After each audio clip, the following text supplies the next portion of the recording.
Même des fois, j'ai fait des petits déj aux épinards. C'était parti d'un jeu avec un ami qui était arrivé avec un test de grossesse à la maison en disant j'ai rêvé que t'étais enceinte, faudrait que t'en fasses un. Et je l'ai fait à 19h, pensant que c'était vraiment débile. Et en fait, il était positif. Et donc, je suis descendue et j'ai montré le test à mon compagnon. On a eu un mélange entre le fou rire, la peur et j'étais totalement déstabilisée et en même temps tellement heureuse. Et j'ai tout de suite dit c'est une fille. Ça faisait 3-4 mois qu'on essayait d'avoir ce deuxième bébé et donc je faisais 10 tests par mois. Et la veille, je me souviens d'avoir fait un test qui était négatif et de pleurer. Et le lendemain, je sentais quand même qu'il y avait un truc qui était pas normal. Je refais un test le lendemain. Il est positif, il y a marqué enceinte. Et là, ouais, j'ai un petit peu pleuré de joie là. Le midi, mon compagnon est rentré et c'était un peu après son anniversaire et je lui ai dit « Ah, au fait, j'ai oublié de te donner une petite carte que je t'ai écrite pour ton anniversaire. » La fin du message, c'était en 2022, on était 2, en 2023, on était 3 et en 2024, on sera 4. Sur les 2 grossesses, entre le 2e mois et le 3e mois, c'était un enfer. C'était hyper handicapant parce que c'était vraiment entre 10 et 15 vomis par jour, mais juste entre le 2e et le 3e mois. Et après, plus rien. Le chocolat, c'est pas très fou, mais quand je dis chocolat, c'était des kilos de chocolat. J'ai goûté toutes les marques de chocolat, de tous les chocolats, de tous les parfums, de tout. Et c'est pour ça que j'ai pris plus de 30 kilos.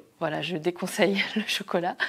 Et pour mon fils, totalement l'opposé. C'était tout ce qui était vert. Épinards, basilic, pesto, salade. C'était mais tous les jours. Même des fois, j'ai fait des petits déj aux épinards. J'avais ce besoin vital de manger des épinards. Et résultat, j'ai pris à peine 9 kilos. Dès le début, on s'était mis d'accord sur le prénom et donc très vite, on appelait les bébés par leur prénom. Il n'y a pas vraiment eu d'idée de prénom refusé. Moi, j'avais une liste que j'avais écrite quand j'étais très très jeune et le premier prénom pour une petite fille, c'était Rose. Et mon compagnon a tout de suite dit « Mais oui, c'est très joli, ça va autant à un bébé qu'une petite fille, qu'à une grand-mère, enfin c'est intemporel. » Et Charlie, c'était autant dans ma liste top coup de cœur prénom fille que garçon. Et on s'était dit pour le deuxième enfant, peu importe si c'est une fille ou un garçon, ça sera Charlie. C'était de s'écouter. Et je pense que quand on est maman, ou en tout cas quand on va le devenir, il faut écouter son corps, il faut écouter aussi son intuition. On sait au fond de nous ce qui va être bon ou ce qui est juste. Prends la péridurale, on n'est plus au Moyen-Âge.